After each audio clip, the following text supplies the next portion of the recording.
Tragis, seorang kepala sekolah dasar asal Kabupaten Magelang ditemukan telah meregang nyawa. Diracun oleh dukun abal-abal dari desa Kalirancang, Kecamatan Alian, Kebumen. Halo teman-teman semuanya, selamat datang di channel kami yang membahas kisah kriminal yang benar-benar terjadi di negeri ini, yang kami rangkum menjadi sebuah alur cerita. Kami berharap semoga kalian semua dalam keadaan sehat walafiat dan dijauhkan dari mara bahaya. Dalam kisah hari ini, kami akan membahas sebuah kasus tragis yang terjadi pada seorang kepala sekolah yang terbutakan oleh ambisi untuk cepat kaya. Kisah ini mengingatkan kita bahwa jalan pintas menuju kekayaan sering berujung pada malapetaka yang tak terduga. Bagaimana kronologis lengkap tentang kasus ini? Jadi begini kisah di baliknya. Di sebuah desa di Kabupaten Magelang, hiduplah seorang pria parubaya bernama Musan Ngalik. Pada usianya yang ke-55 tahun, ia telah mencapai posisi yang cukup terhormat, yaitu sebagai kepala sekolah SD Negeri Beringin 1. Gajinya layak, kedudukannya terpandang, dan kehidupannya bisa dibilang berkecukupan untuk menghidupi istri dan 2 anaknya. Namun, seperti banyak manusia lainnya, Musan ternyata belum merasa puas dengan apa yang telah ia miliki. Di dalam hatinya tersimpan keinginan yang semakin membesar. Ia ingin cepat kaya mendadak tanpa harus bekerja keras bertahun-tahun lagi.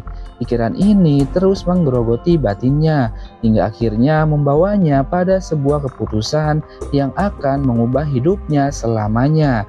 Maret 2025, Musan memutuskan untuk mencari jalan pintas menuju kekayaan melalui ritual pesugihan.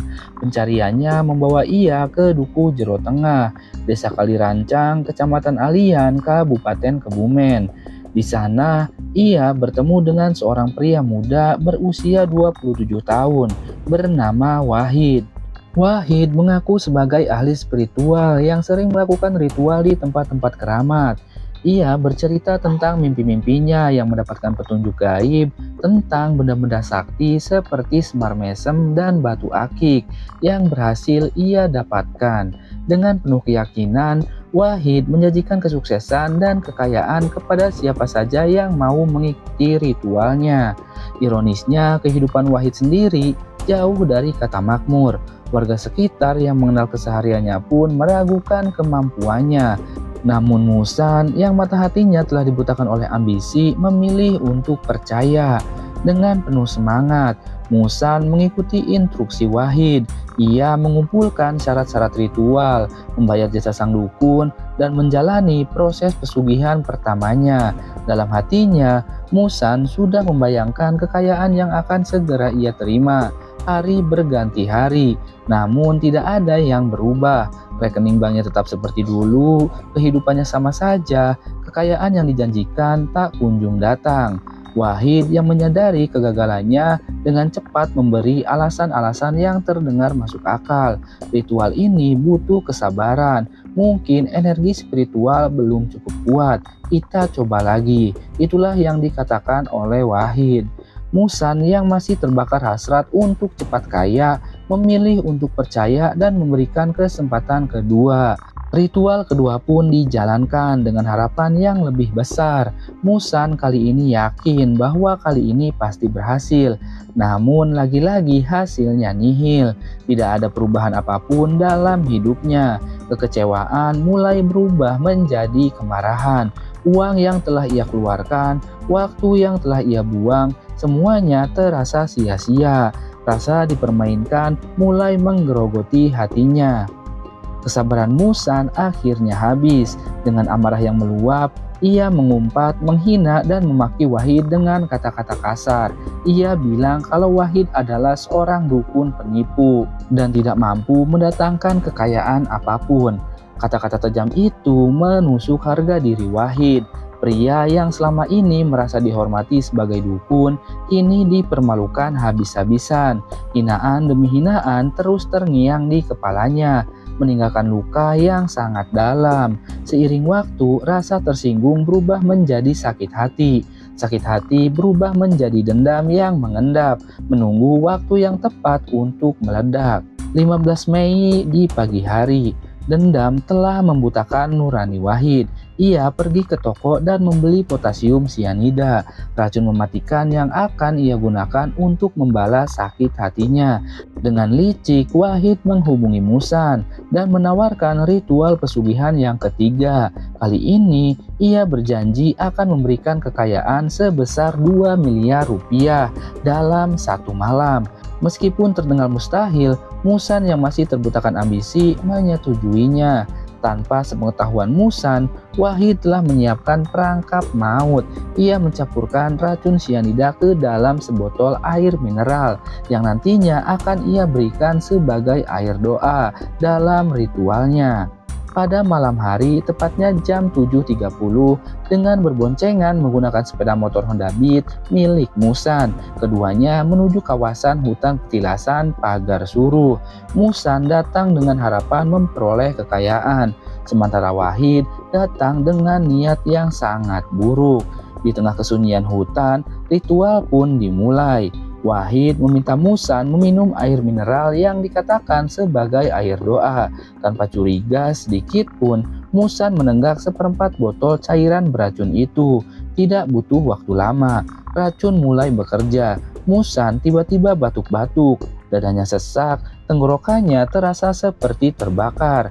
Rasa pahit aneh muncul di lidahnya, disusul mual hebat yang membuatnya muntah-muntah. Kepalanya terasa dihantam benda keras, penglihatannya kabur, tubuhnya limbung hingga jatuh terjerembab. Jantungnya berdebar kencang, tubuhnya kejang-kejang, dan dalam hitungan detik kesadarannya menghilang.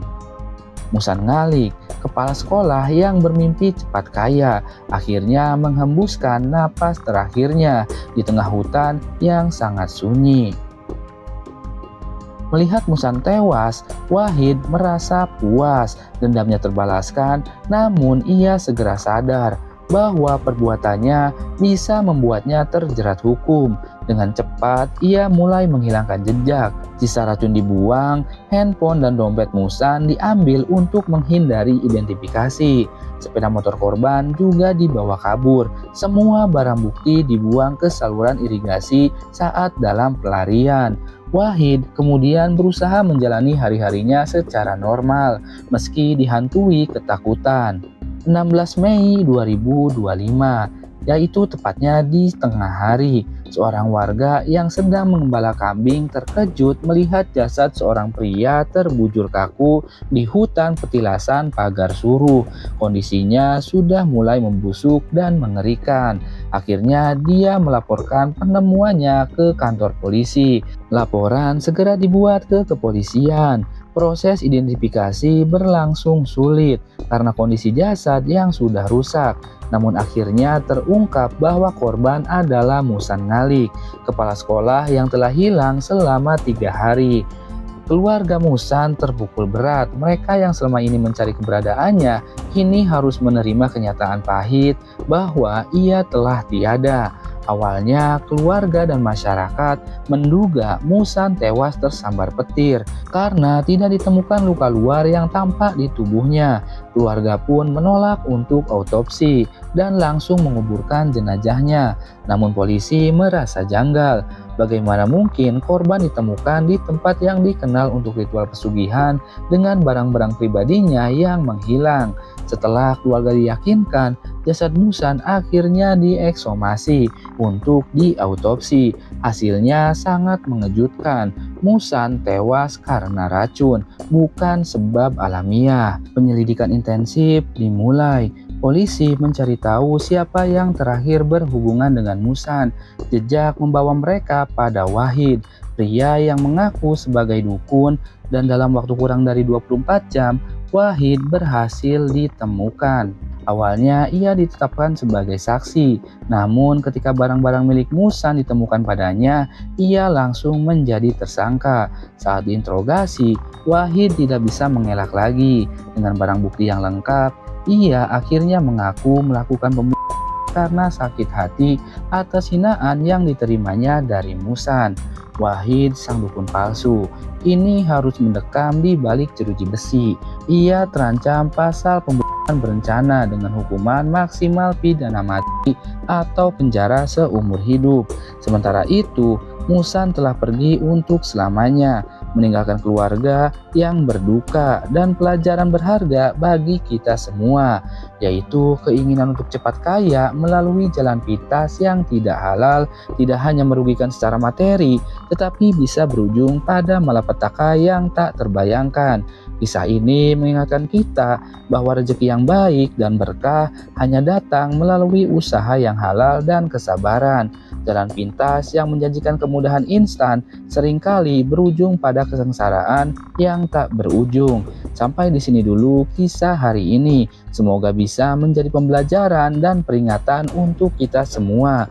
Jangan lupa like, subscribe, dan share video ini ke teman-teman kalian. Sampai jumpa di kisah selanjutnya.